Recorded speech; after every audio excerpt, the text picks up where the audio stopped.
Hmm. Alright, man. So y'all see the title of the video. LeBron faced better competition than Jordan, man. So let's just get into this. So this is 1992, the Trailblazers, which was the team Jordan played in his second finals, right?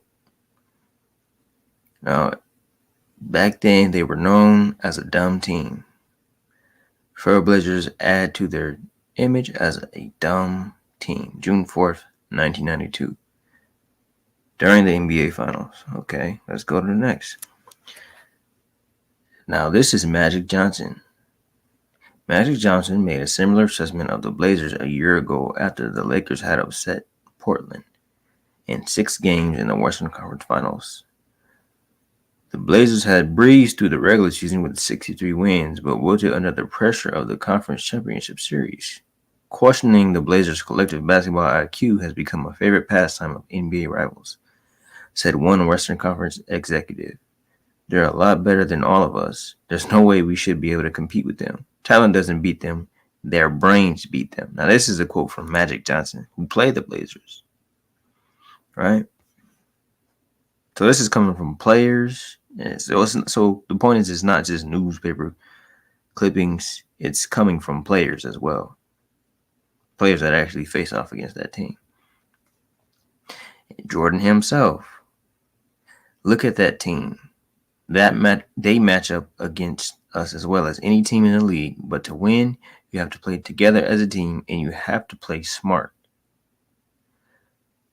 Following a 20-point victory over Portland and Chicago, several Bulls insinuated the Trailblazers are dumb.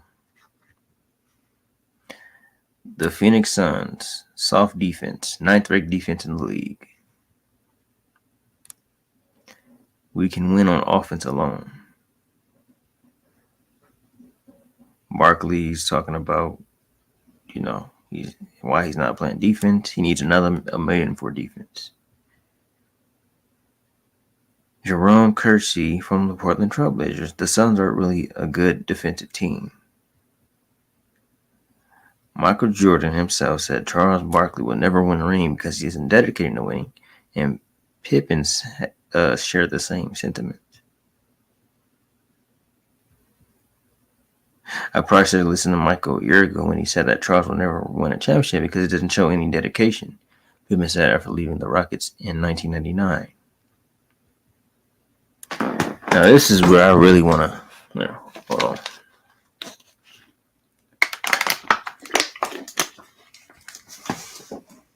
Okay. This is where I really want to hammer the point home.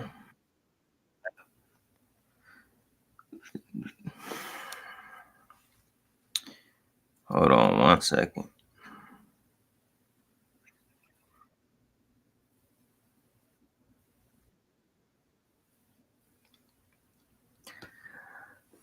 Jazz finals not to be. Seattle. The legacy of losing now belongs to Utah, not Seattle. Karl Malone, John Stockton, and the rest of the Jazz, playing in the Western Conference Finals for the 3rd time in 5 years, came closer than ever Sunday to reaching the NBA Finals. Once again, though, their summer will begin earlier than they wanted after a 90-86 loss to the Seattle Supersonics in Game 7. It's just a basketball game. Now, I'm not sure which player said this because the newspaper clipping cuts off, but, they criticize LeBron for saying it's just basketball and take his quote out of context. Well, anyways, this is the Jazz and the Supersonics. The 2 teams he beat for the last three-peat were known as losers. In fact, Utah scored 54 points in the finals game. Stockton and Malone have 18 playoff appearances, but 9 first-round exits. To compare what they faced in the finals, Jordan and LeBron, is just asinine. This is Jordan's actual competition. This is what he was up against. It's not like he was up against dynasties or teams that, or have historical significance, unlike LeBron, which I'll show here in a second. So just give me a moment. But I'm just showing that Jordan's competition wasn't steep. 54 points in the finals. Look at that. As a 15-man roster, 54 points in the finals. I mean, just I don't even know what to say. When people talk about competition, your best competition is scoring 54 points. Just ridiculous. Yeah, LeBron did that. He damn near scored 51. Yeah, he damn near scored 51 points, 54 points by himself in the NBA Finals game. And people want to talk about competition. How your whole roster scoring 54 points? And then look at his competition at his position. 1991 versus the Lakers, the starting shooting guard.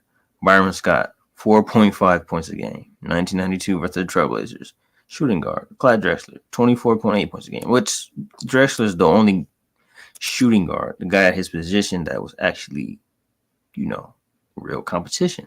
Okay. You got to go versus the Suns, starting shooting guard. Dan Marley, 17.2 points a game. 1996 versus the Sonics, starting shooting guard. Hershey Hawkins, 13.3 points a game. 1997 versus the Jazz, starting shooting guard. Jeff Hornacek, 12 points a game. 1998 versus the Jazz, starting shooting guard. Hornacek again, 10.7 points a game. Like, this is the competition at his position. Oh, let me get a sip of water.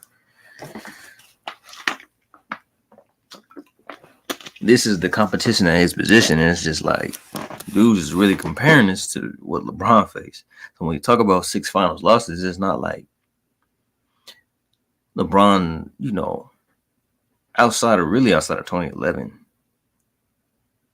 It's not like LeBron just didn't show up, or, you could say he's the reason he lost those 5 finals versus the Spurs and Warriors. No, he doing the best he can. And he's losing to the better team, and he's playing way better competition than Jordan. And I want to make another point. This is something so LeBron was in the finals at 22 versus the Spurs dynasty. He lost Kyrie and Love versus the Warriors in our first matchup. Then he plays the KD Warriors twice. So what I want to say is this. Jordan never beat a dynasty at 22 years old. He wasn't even in the finals at 22. He didn't win a championship at 22.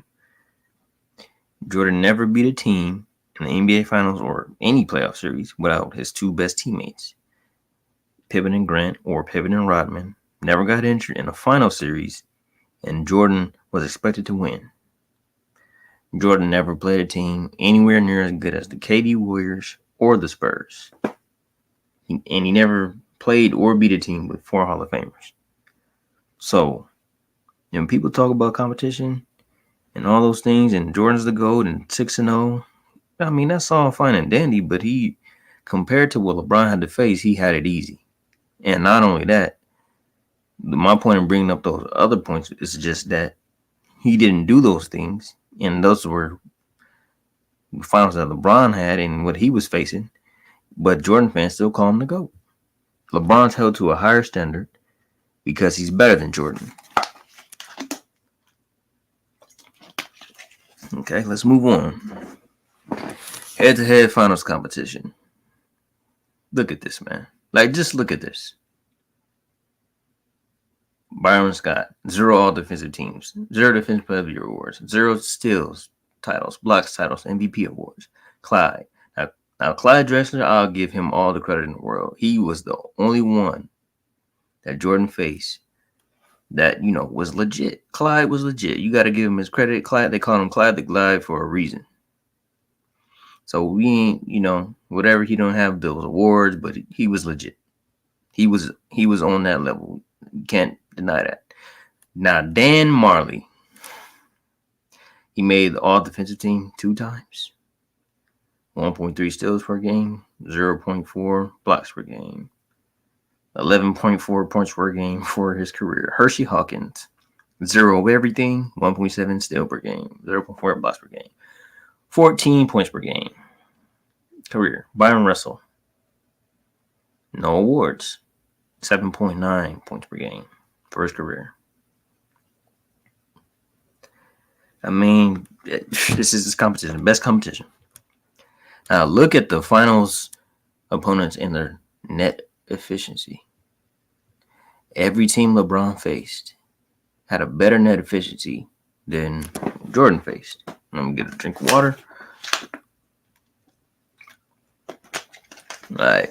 Every team he faced had a better net efficiency in the postseason or in the finals. Now, you know, a lot of people say, well, you can't use net efficiency, or that doesn't prove that LeBron faced better competition. Well, based on what I just showed about Jordan's competition and the truth about who he faced, this is only part of the argument. But clearly, Jordan's competition wasn't that steep. But let's keep building on the argument. This is the net efficiency. So let's move on to the next one. Next slide. Now, if you look at this slide, this is how many Hall of Famers are on the team, how many All-NBA players, and how many All-Defensive players. Okay? If you just look at it, Jordan, the most amount of Hall of Famers Jordan played was 3, right? 3 Hall of Famers. That was the 91 Lakers team who were really on their last leg. But Trailblazers had 1 Hall of Famer and 1 All-Defensive player. The Suns had 1 Hall of Famer and 1 All-Defensive player. Well, Drexler and Barkley were All-NBA and a Hall of Famer those years. And then you get the Utah Jazz, you know, those 2 Hall of Famers, All-NBA and All-Defensive teams. Okay. And that's all cool and fine and dandy, but let's go to the Bronze. You know, you got 3 Hall of Famers, 2 members of the All-Defensive team, and an All-NBA player.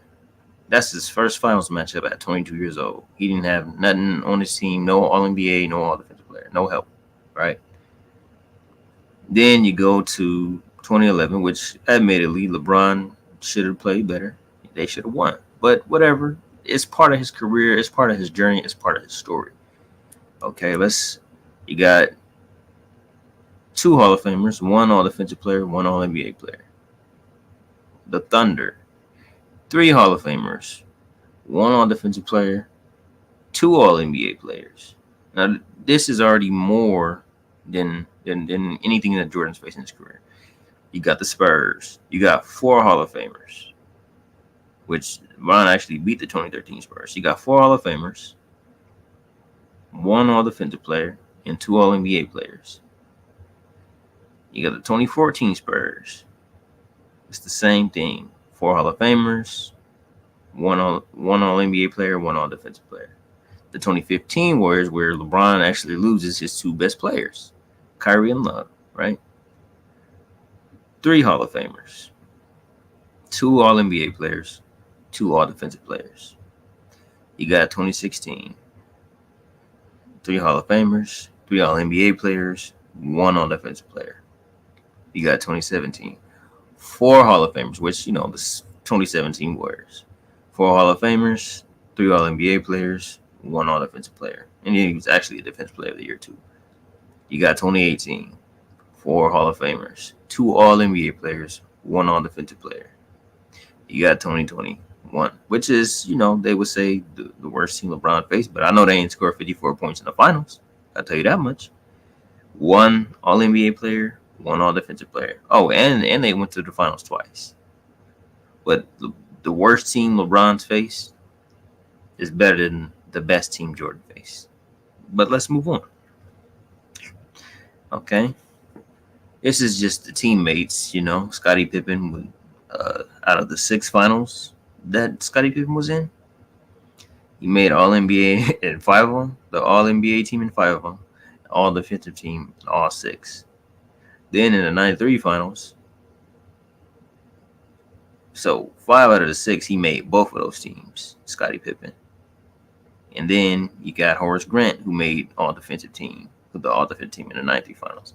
And then you got in the 96 finals, Rodman made the All-Defensive team. Now, for LeBron, Wade made All-NBA 2011, 12, 13. The 2015 finals, Kyrie made All-NBA. The 2020 finals, Anthony Davis made All-NBA. in the all-defensive team. But that's the only teammate he's had that made both teams. Scottie Pippen made both teams in 5 of the 6 finals that he had. So, okay, let's move on. I kind of went over that already. So it's kind of explains itself, self-explanatory. Kind of see, I already showed the Hall of Famers, all NBA teams, all defensive teams. Okay, we can move on from that. But this is the 2018 Warriors and the 2017 Finals too. This is 2 dudes on the same team putting up these numbers. And dudes want to talk about 6 finals losses. If you don't remember, in 2014, Kevin Durant was MVP. He was recognized as the second best player in the world. If you're not sure, but if you go back to that time frame, he was recognized by the majority of the world as second best behind LeBron. He missed 2015. He only played 27 games that year. Curry won MVP that year, right? They won a championship in the finals. People were saying, maybe, people were still saying LeBron's the best in the world because LeBron lost his 2 best players in the finals. So people were still recognizing LeBron as the best. And then, Durant was sidelined. Nobody was saying Curry was the best at this point, right? But they had just won a championship. Well, that changed when he led the Warriors to 73 wins. People were saying that he was the best in the world. The point I'm trying to make is, Durant came back. Durant was top 3, obviously. LeBron was top 3. Whoever was the best was the best. Now, when the playoffs started, Durant leads OKC to beat the 67-win Spurs, who had the second best record in the league, and then blows a 3-1 lead to the 73-win Warriors, right? Curry faces up against LeBron in the finals. LeBron proves he's the best player in the world, right? Okay, we know that. We know what happened. Don't need to get into that. So, best player in the world, he proves he was the best player in the world. So, the point is, Curry was the first unanimous MVP. He was called the best. He was clearly top 3. Durant was clearly top 3. Now, depending on where you want to rank him, most people still had him as second best, even after not beating the 73-win Warriors. But even if you moved him down to 3rd because he didn't beat Curry, and Curry to 2nd because he didn't beat LeBron, and LeBron is 1st. The point is, those were the top 3 players in the world. The Warriors went 73-9. They had 2 of the last 3 MVPs in their prime on one team. A defensive player of the year and a 3rd option that could score 60 3/4. If you're not familiar with Klay Thompson, he's they were the 2 best 3-point shooters in the world. They were called the Splash Brothers. They won 73 games and then added the 2nd best player in the world. So it's really the 2nd and 3rd best player in the world on the same team. And with Klay Thompson, who was the 2nd best 3-point shooter in the world, okay, with a defensive player of the year. Sports Science did a segment on Klay Thompson to see how good he could shoot. He was shooting in the dark. He shot 10 shots, made 8 of them in pure black darkness. So when people talk about LeBron having 6 finals losses, it's one of the most ridiculous things I've ever seen or heard, because this is the competition he's going up against. Look at these numbers between these 2 dudes, the 2nd and 3rd best player in the world on the same team. They teamed up. Now, whether you want to say it's because of LeBron, it's not because of LeBron, I don't really care. They teamed up, and this is what LeBron had to face, period. Way better than any team Jordan faced. Now, if you look at the amount of All-Stars they played against, Jordan played 19 in the first round. LeBron played 19 in the first round because he just played Nikola Jokic in the first round this year. So, in the second round, Jordan played 17. LeBron played double that, 34. In the conference finals, Jordan played 14. LeBron played 18. In the NBA finals, Jordan played 10. LeBron played 23. So this is just the All-Stars they played against. LeBron's played 87 All-Stars in the playoffs. And really, there were 5 teams Could be wrong on the math. Might have been like 7 or 8 teams that had 4 All-Stars. LeBron's faced 5 of them in the playoffs. So 60 All-Stars to 93 All-Stars, right? Okay, let's move on. Now this is a really important thing. So the Celtics in 1986 had a 40-1 home record, right? The reason this is so important is because this is the year they swept Michael Jordan, right? 40-1. They set that record. That's a record that lives in NBA history, right? The Spurs in 2016 at that time had the highest net rating ever. They tied the Celtics 41 home record the 2016 season. And if you don't remember, that was the same season the Warriors went 73-9, right? So let's move on. The same season the Warriors went 73-9, the Spurs go 67-15. The Warriors had a 39-2 home record. The Spurs had a 40-1 home record. Now, the point of all this is me saying these two teams are historically great teams. These aren't just random teams thrown together. These are the five of LeBron's 6 losses come versus these teams. And when you look at it, LeBron had to face these teams in 7 of his 10 NBA finals, right? His record versus these teams is 2-5. 2 wins, 5 losses. And that's not even including the circumstances under which he faced these teams. This is just looking at it on face value. Well, anyways, these are the 2 most dominant teams statistically in NBA history. So let's move on. I think that's kind of insane, though. 39-2, 40-1, 73 wins, 67 wins. And Durant and the Thunder beat that 67-win Spurs team. And they failed to close out on the 73-win Warriors. And LeBron then ends up beating the 73-win Warriors. Okay. Now, this is the most wins by a trio in NBA playoff history, meaning the entire history of the NBA. Curry, Draymond Green, and Klay Thompson. 98 playoff wins. Magic Johnson, Michael Cooper, Kareem Abdul-Jabbar, 110. Duncan, Parker, and Ginobili, 126 by a playoff trio. The most in NBA history. So the Warriors are first. The Spurs are first and the Warriors are third. The point is, once again, historically great teams that LeBron's losing to. Meaning, in the history of the NBA, these teams are like 1 and 2 in everything, in win percentage, period of dominance, all this. And then just looking at what Jordan faced, it's not even comparable. But let's move on. Big threes, winning trios in NBA history.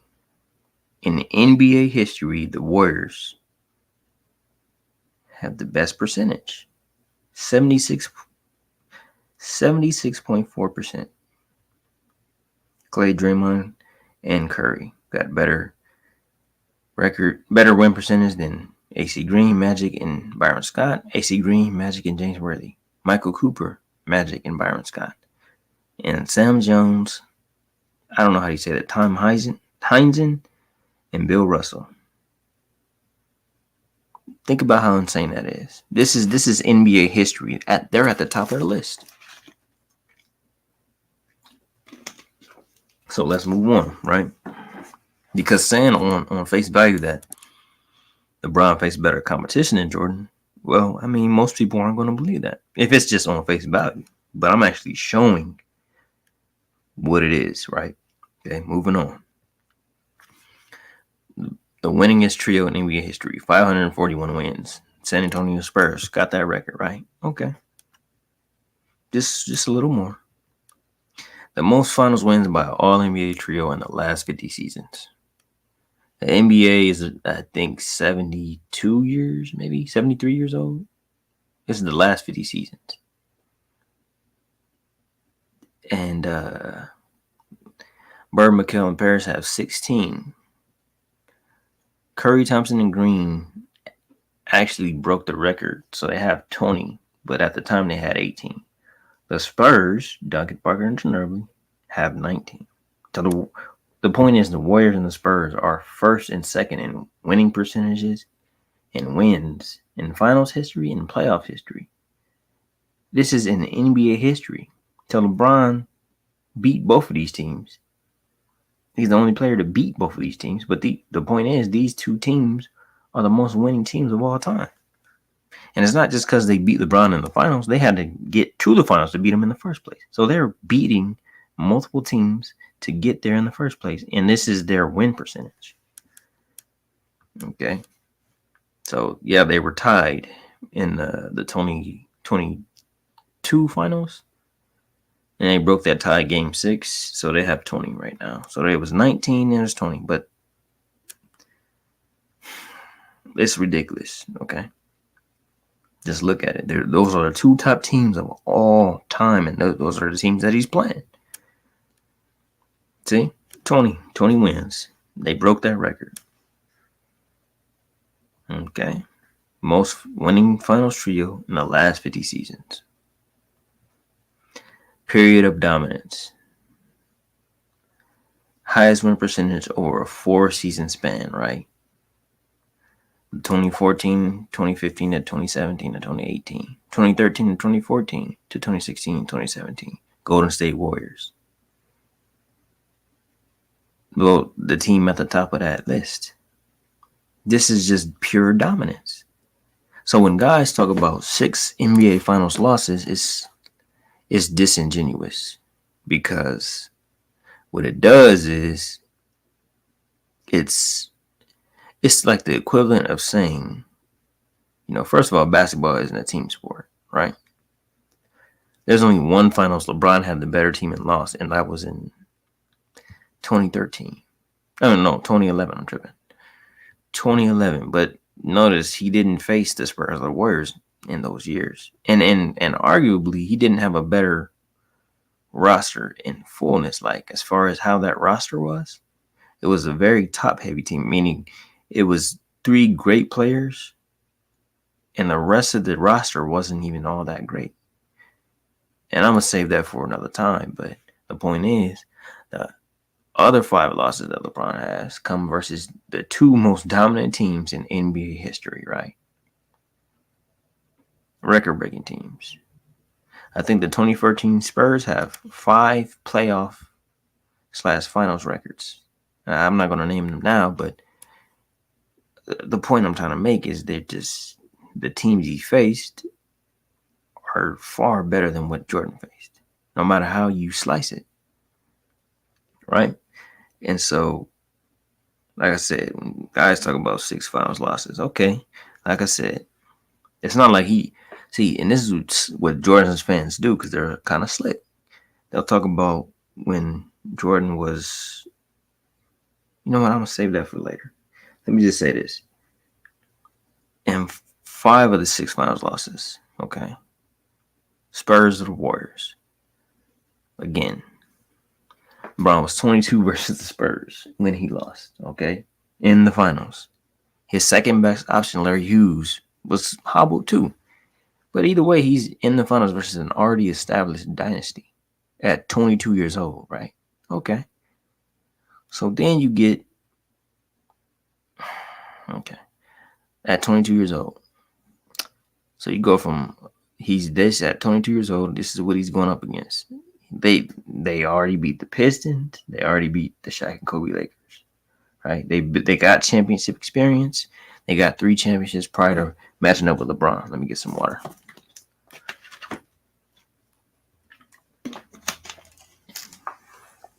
And then when you just look at it, okay, so Jordan, when he was 22, was getting put out in the first round by the Bucks. LeBron at 22 was getting put out by a dynasty in the finals, right? So when we talk about 6 finals losses, that's his first loss. And because I'm talking about the Spurs and Warriors, we will talk 2011 later, but let's go his next loss to the Spurs, right? 2014, the Spurs broke five current NBA playoff records, still hold to this day, and that was in 2014, 10 years ago. I have to look at this real quick to see which ones it is. Hold on. Just a second. Bear with me. Okay.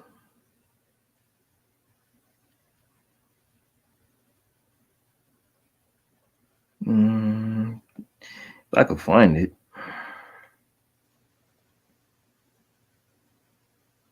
Hopefully I can.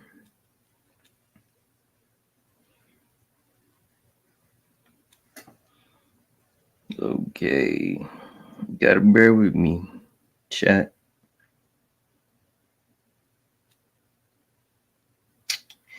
Don't know if I can find it.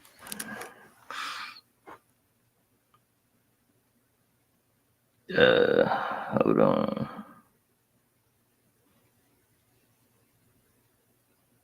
Damn, man.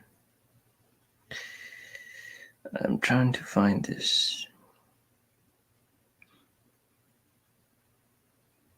Okay. Yeah. They got five. The 2014 Spurs have 5 NBA Finals records. I'm just gonna keep it short and sweet because there's a lot more that I have on them. But let's just put it to you like this: the Spurs in the NBA Finals shot 46.6% from three, nearly 47% from three as a team, taking over 53 pointers. This has only happened 14 times in NBA history in over 500 playoff series. These teams are 14-0 all times, right? The records they hold. Let me see.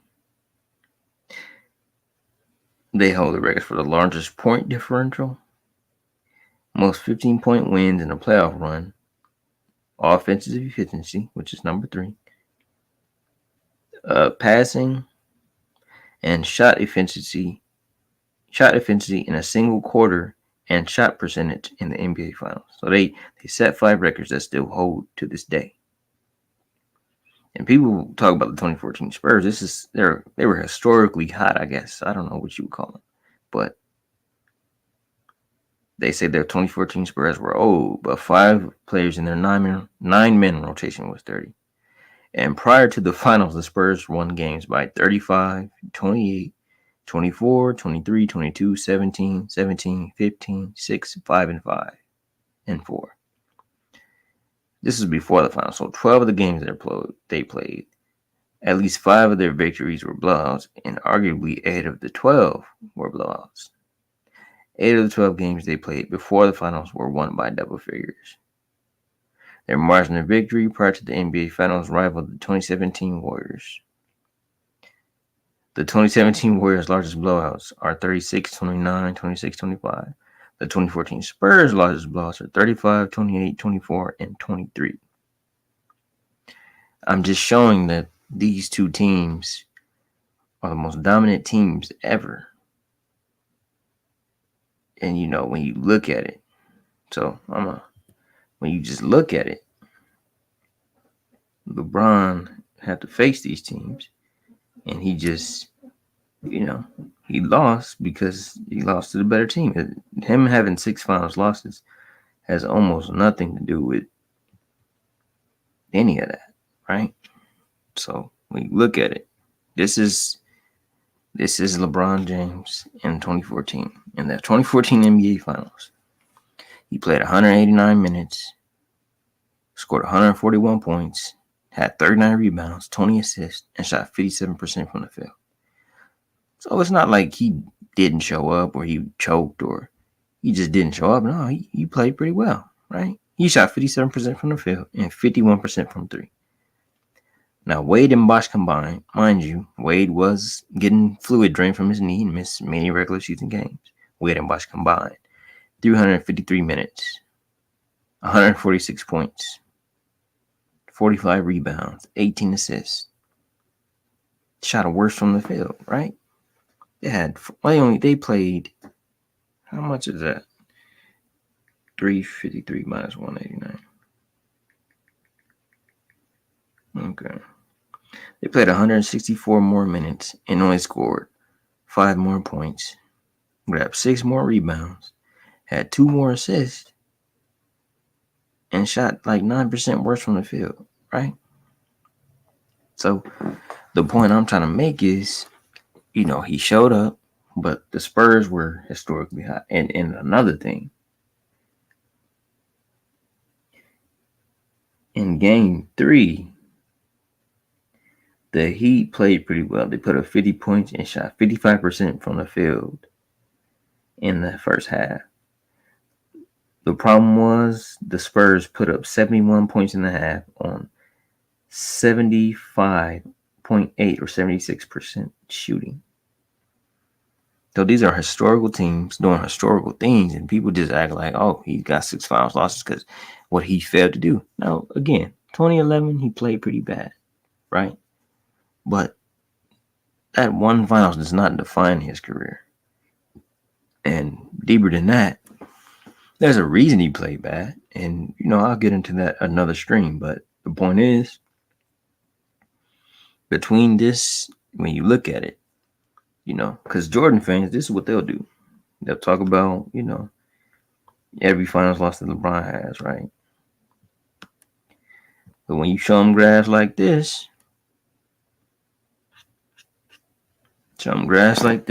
right? Talk about Isaiah Thomas versus Jordan in the 80s, head to head. In the regular season, 20-10. In the postseason, 12-6. So 32-16 record. And they won 3 straight playoff series versus this guy. They talk about LeBron being 3-1 versus Curry without context. Well, Isaiah Thomas is 3-1 versus Michael Jordan. You look at this, right? 16-32 versus Isaiah. 6-21 versus Bird. 5-5 versus Magic. So 27-58, including the postseason, versus Magic, Bird, and Isaiah in the 80s. This is when the dynasties existed. So they went winless in a 5 playoff series versus the Celtics and Pistons. Lost 2 straight to Boston. Lost 3 straight to the Pistons. Right? But when you show this, Jordan fans, what are they going to say? They're going to say the team that he had around him. They're going to talk about how it's a team sport. They're going to say, hold on. They're going to talk about the numbers he put up, right? Context. They're going to talk about the numbers he put up, but so if it's about the numbers you put up and you get a pass for putting up numbers, then, shouldn't LeBron get a pass for putting up the numbers he put up? Does LeBron now have at least only 2 finals losses instead of 6? Because he put up numbers in the other ones and they didn't win. Just like Jordan put up numbers in the 80s and they didn't win. Right? Or is that just reserved for Jordan? Only Jordan gets a pass for putting up numbers in losses. LeBron puts up numbers in his finals losses, and all you hear is still 6 finals losses. So I just need the logic to be consistent. Now, moving on from that point, I don't believe that I was done yet. Let me go. Okay.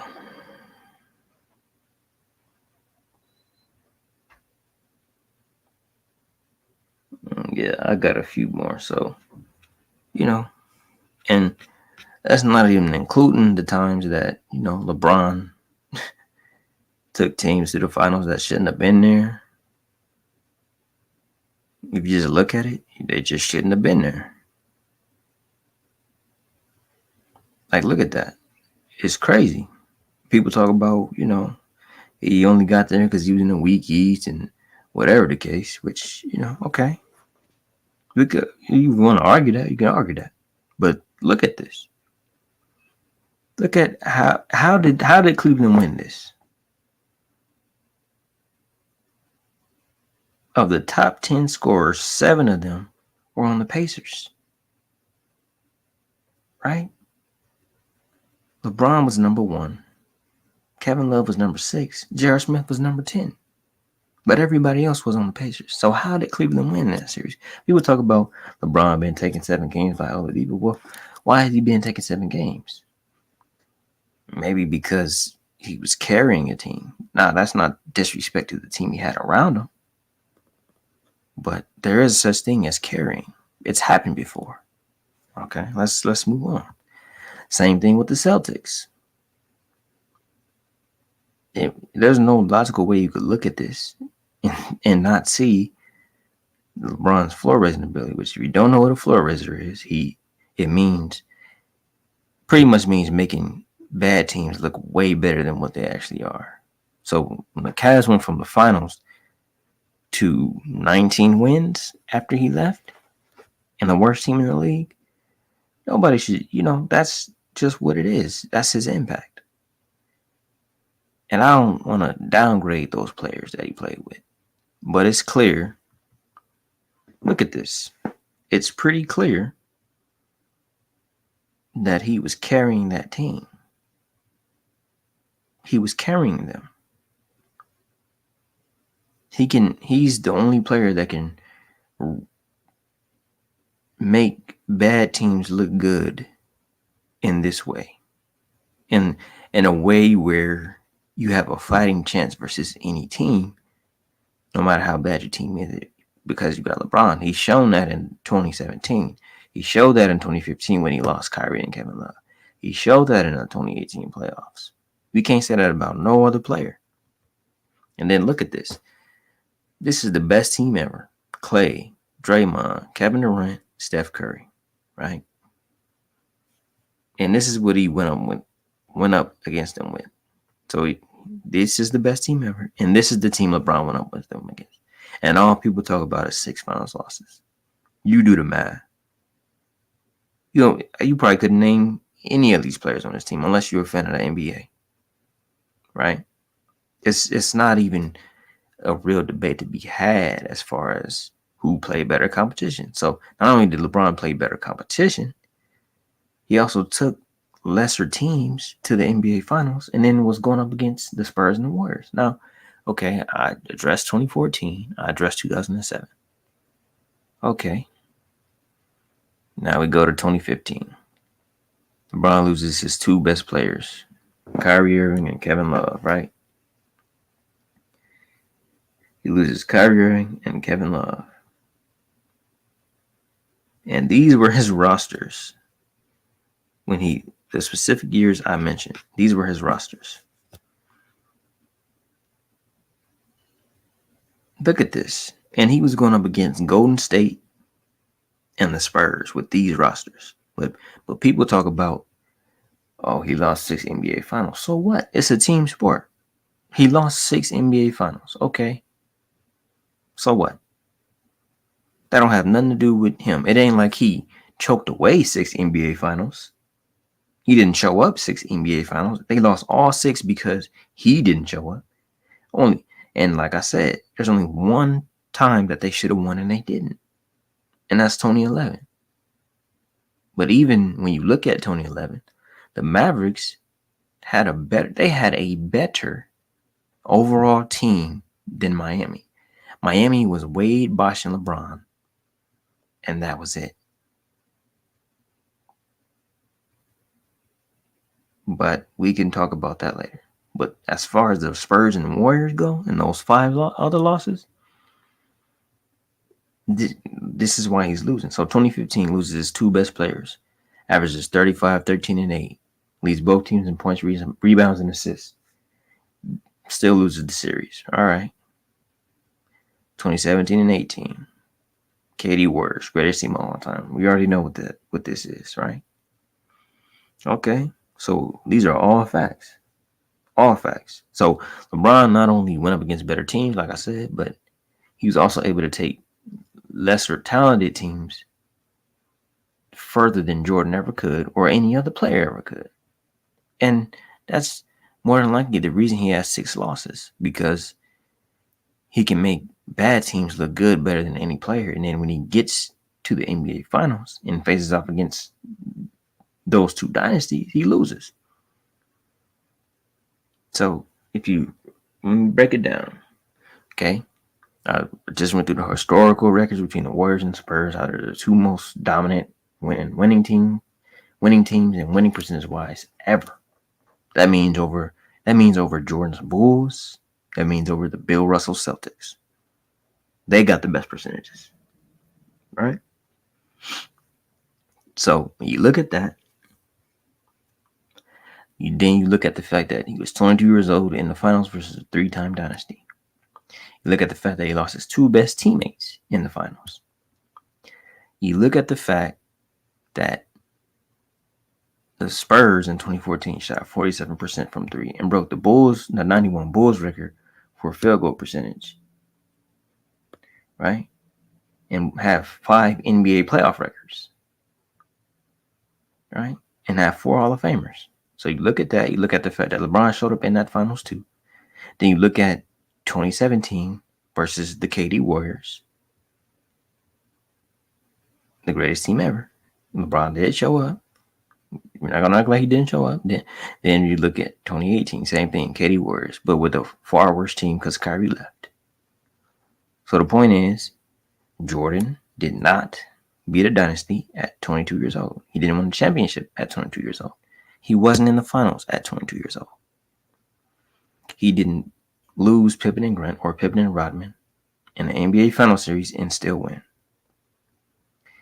He never played a team as good as the Spurs or the Warriors. Those are just the facts. So when people are talking about and shouting 6 finals losses, that's the context behind those 6 finals losses. So it doesn't even matter. He has 6 finals losses. That doesn't have anything to do with anything. And plus, he's a 4-time champion with 4 finals MVPs, the second most behind Michael Jordan. But people will tell you he's not even top 10. He's not even. Well, how you get 4 finals MVPs? People will tell you he's a role player, but he's got 4 finals MVPs. And there's only one man that has more. They'll tell you Kobe's in that conversation, which, I mean, if you want to put him there, sure. But if you compare him to LeBron or even Michael Jordan, his resume just doesn't stack up. I got him top 10, but in the top, in the top 3 echelon, no, I don't have him there. In the top 5, I don't have him there. But, that's just my opinion, right? Anyways, moving on. The 6 finals losses argument is just a dumb argument. It doesn't work. Period. It just doesn't work. Now, and then another thing. People will lie. The Jordan fans will lie and tell you Michael Jordan had no help. But what do you call this? They had Scottie Pippen as the second best player in the world. Some of his peers in the 90s when Jordan retired. Read those quotes. I'm going to leave it on the screen for a little bit. Let's move on. Are the Bulls so good they're bad for the NBA? This was in 96. But Jordan fans will say, oh, Jordan never played for a super team. LeBron played for a super team. They'll also say the 96 Bulls are the best team ever, and they will beat the Kevin Durant Warriors, but then they'll say Jordan didn't play for a super team. It doesn't make sense. This is clearly a super team. Then you look at this. The best rebounder of the league, Rodman. The best 3-point shooter of the league, Kerr, percentage-wise. The best 6-man of the league, Kukoc. The best coach of the league, Phil Jackson. Jordan had a super team that LeBron never had. And Scottie Pippen, if you really want to look at it, was the best all-around player.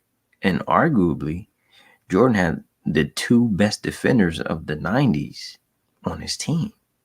And Scottie Pippen and Dennis Rodman. So when you look at it, Jordan had, look, Michael Jordan was great, but what I'm saying is he had a team that was built around him that functioned in a certain way where everyone was in their roles. This is why he had a Dennis Rodman, so that he didn't have to grab the boards. Rodman had to grab the boards, right? This is why he had a Scottie Pippen to pass, to rebound, to score, right? So he didn't have to do it.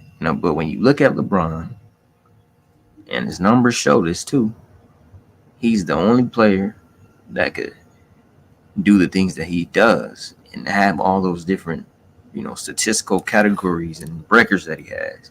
And it shows that he does more than Michael Jordan, and he's the best all around player. And not only that, he's the only player that's ever won without a system. He's won using his system, his way, doing it his way. Michael Jordan couldn't win without Phil Jackson. That's championship system is the point. LeBron found a way to win 4 times without the championship system, without that championship coach. Just based on the sheer brilliance of who he was as a player. This dude calling out plays of the opposing team, stuff like that. So when you look at it, it's really not something that's debatable. And then when you look at this too, look at this. Rodman led the league in boards. 1, 2, 3, 4, 5, 6 straight seasons. And really 7 straight seasons, because he led in 98 too. And people talk about Jordan had no help. What do you mean Jordan had no help? He got the best rebounder ever on his team. And I've heard guys say Rodman was the only player that could guard 1 through 5, or at least one of the only players. And he's probably the greatest defender ever, or at least one of them. But Jordan had no help. You talking about Jordan had no help? Dude had plenty of help. Led the league in rebounds, 7 straight season, multiple NBA Defensive Player of the Year winner, multiple games with 30 boards, and still a Hall of Famer despite lack of 20-point games. People determine Dennis Rodman's worth based off of how much he scored, but he wasn't a scorer. He never was. He was a rebounder and a defender. He would defend guys on the perimeter. He would defend guys in the post, and he was the best rebounder, like I said, ever. Was and is. He played his role almost to a science. He said there was, if anyone watched The Last Dance, he said there was a science to rebound. He would watch how much the trajectory of the ball and how it would spin based off of each player's shot. So this is why he was so good at rebounds. But the point is, Jordan had plenty of help. And this is what the Jordan fans will not tell you. Even this, Scottie Pippen.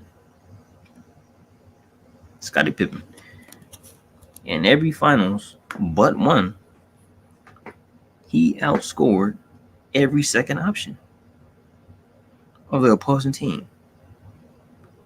Every single one. And people talk about, oh, well, okay, you can say whatever you want to say, man. But the truth is, Scottie Pippen, and those Bulls, Jordan had plenty of help. Plenty of it. And the fact of the matter is, there is no way you could say that he didn't. And not only that, there's no way you could say Jordan faced better competition than LeBron. There's just no way you could say it. And I actually just broke it down. So I think I'm gonna leave it there. Y'all guys let me know what y'all think of the video. We could just leave it there.